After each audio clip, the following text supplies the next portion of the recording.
തിരുവനന്തപുരം പുത്തൻതോപ്പ് കടലിൽ കുളിക്കാനിറങ്ങിയ 2 +1 വിദ്യാർത്ഥികളെ കാണാതായി. കണിയാപുരം സ്വദേശികളായ നബീൽ, അഭിജിത്ത് എന്നിവരാണ് തിരയിൽപ്പെട്ടത്. 3 പേർ അപകടത്തിൽപ്പെട്ടുവെങ്കിലും ഒരാളെ രക്ഷപ്പെടുത്തി.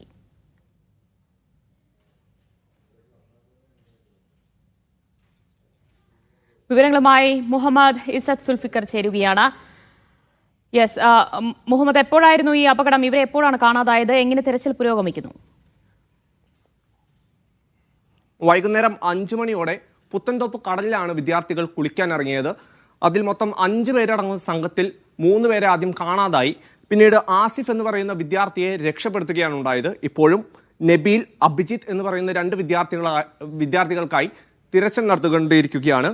ആസിഫിനെ ജനറൽ ആശുപത്രിയിലേക്ക് മാറ്റിയിരിക്കുന്നു എന്നാണ് നമുക്ക് ഒടുവിൽ ലഭിച്ച വിവരം. ഇപ്പോൾ കടിഞ്ഞകുളം പോലീസും അതുപോലെ തന്നെ അഞ്ചുതെങ്ങ് കോസ്റ്റ് ഗാർഡും തിരച്ചിൽ പുരോഗമിച്ചുകൊണ്ടേയിരിക്കുകയാണ്. വിവരങ്ങളാണ് മുഹമ്മദ് ഇസത്ത് സുൽഫിക്കർ നൽകിയത്. 2 പേർക്കായുള്ള തിരച്ചിൽ ഇപ്പോഴും പുരോഗമിച്ചു വരികയാണ്.